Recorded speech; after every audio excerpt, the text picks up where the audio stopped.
So good evening once again to ladies and gentlemen from overseas and listening to the English language translation. So I would just like to briefly summarize the outcomes of the meeting of the Ad Hoc Centre for Thailand and Cambodia Border Situation as follows. The overall situation on the border area of Thailand and Cambodia, in general, forces remain stationed at that basis with no significant troop movements detected. However, during the period, it was discovered that Cambodian BHQ troops had secretly laid landmines inside Thai sovereignty. Although the Thai side pushed them back, the incident shows that Cambodia continues to violate the GBC ceasefire agreement. The Thai side continues to maintain surveillance and defense of its forces consistently.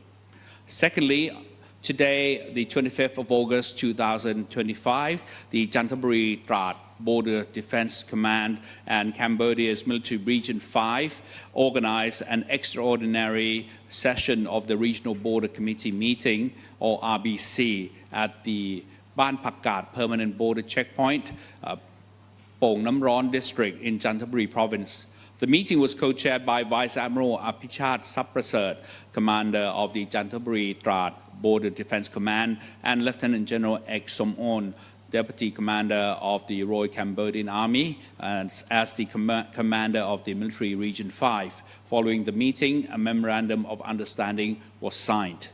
As a result of the meeting, both sides agreed to adhere to the 13-point agreement of the GBC meeting.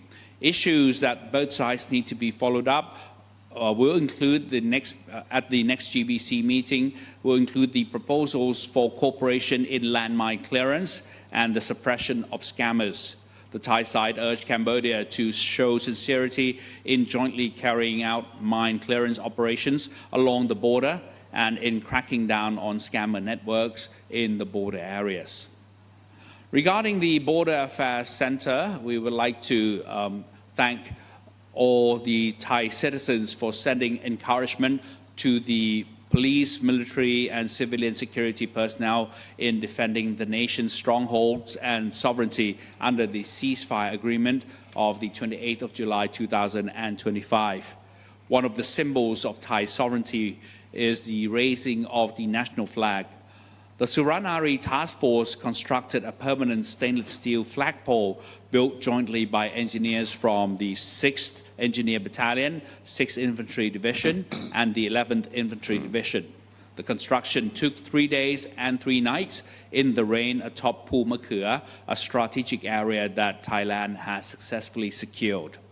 Earlier, General Pana Klaupotthuk, the Chief of the Royal Thai Army, along with the senior army commanders and the Commanding General of the 2nd Army area, visited the area to inspect, encourage, and boost the morale of the troops stationed there. Another issue concerns on the 24th of August 2025, the Royal Thai Armed Forces Headquarters, through Mobile Development Unit 53 of Development Office Region 5, conducted a field inspection to monitor progress in upgrading tactical routes, supporting Suranari Task Force operations in Phu Makhur and Samta Kantararak District,ศรีสะเกษ Province. In addition, a 10-man rapid disaster relief team with equipment was deployed to move items and dismantle a convenience store branch at the PTT gas station in Ban Phu, damaged during the BM-21 rocket attack on the 24th of July 2025. It must be emphasized that the Royal Thai Armed Forces and the government are committed to safeguarding national security and standing alongside the people in every situation, ready to provide assistance, alleviate suffering, and restore affected areas to communities so that communities can return to safe and stable livelihood. Another issue concerns the relief and mental health support. The Office of the Permanent Secretary, Prime Minister's Office, recently reported the progress on the disbursement of compensation funds for affected citizens. Tomorrow, the 26th of August, the Border Affairs Centre, or rather the Ad Hoc Centre, will expedite solutions to regarding the delays of the process. Compensation payments will begin in Ubon Ratchathani province for affected individuals who have submitted complete documentation and will later be distributed to other affected provinces, namely Buriram, Surin, and Srisaket. Lastly, the cybersecurity issue. The National Cybersecurity Agency, or NCSA, continues 24/7 monitoring and investigation of cyber threats with relevant agencies, collecting and analyzing data, tracking incidents and damages. Together with the Ad Hoc Centre, it will establish appropriate international responses and channels based on clear evidence.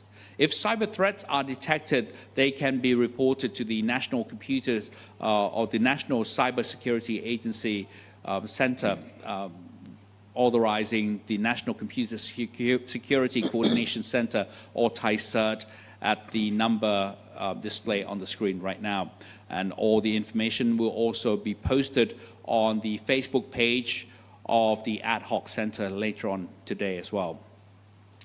And of course, now I'd like to pass the floor to the Ministry of Foreign Affairs representative to talk about the issues concerning the foreign affairs. Please. Thank you. Today, I wish to update you on Thailand's proactive diplomacy, which is the visit of His Excellency Mr. Marit Sangyeampong, Minister of Foreign Affairs, to Geneva during 26th to the 28th of August 2025. The objective of the visit is to present the facts concerning Cambodia's repeated violations of the Ottawa Convention, in particular the laying of anti-personnel landmines in Thai territory. Such acts constitute grave breaches of international law and serious violations of Cambodia's obligations under Anti-Personnel Mine Ban Convention, or Ottawa Convention. The minister is scheduled to meet with representatives of countries and agencies related to the framework of Ottawa Convention, particularly the Committee on Cooperative Compliance, to present verifiable evidence of Cambodia's violations, reaffirming our commitment, our firm commitment and openness, transparency and accountability. The minister will also call upon them to convince Cambodia to fully adhere to its obligation and to cooperate with Thailand in mine clearance along the border. Thailand continues to pursue a proactive and transparent approach, demonstrating our sincerity and good faith to engage with international mechanisms. The Foreign Minister will also meet with the Office of the United Nations High Commissioner for Human Rights and the International Committee of the Red Cross to stress that all of Thailand's actions are founded upon respect for human rights and international humanitarian law. We will also use this occasion to highlight Cambodia's actions that runs contrary to basic humanitarian principles. These include civilian attacks, the exploitation of children on the landmine issues, the use of community area for military purposes, and instances in which children, the elderly, and persons with disabilities were placed at the front lines. Thailand reaffirms that safety and the protection of human life and dignity must always come first. As a responsible member of the international community, Thailand will continue to work hand in hand with our partners to encourage relevant organizations and countries to press Cambodia to honor its obligation under the Ottawa Convention and international principles, especially IHL, on human rights in earnest. Thank you so much. Right now, one of the main concerns of the general public is regarding the drone detection. Several incidents have been detected recently along the border of Thailand and Cambodia, as well as in the inner area of the country as well. So regarding the measures in dealing with unmanned aerial vehicles or drones, we have a representative from the Royal Thai Air Force to explain the details and to tell the public what measures and how to deal with when drones are detected. With me, we have Group Captain Grisanat Kanjanakul, Assistant Secretary of the Royal Thai Air Force's UAV, that stands for Unmanned Area Vehicle, and the Counter UAV Systems Integration Task Force. So you have the floor. Thank you very much, sir. The Military Command Center of the Royal Thai Armed Forces Headquarters has assigned the Royal Thai Air Force as the responsible unit in addressing drone-related issues.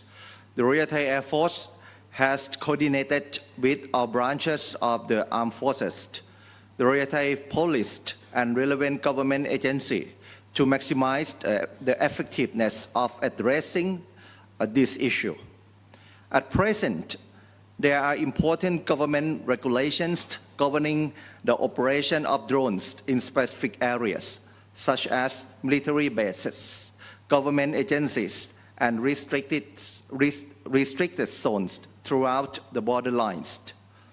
Areas where drones are permitted to operate shall be in accordance to the announcement of the Civil Aviation Authority of Thailand.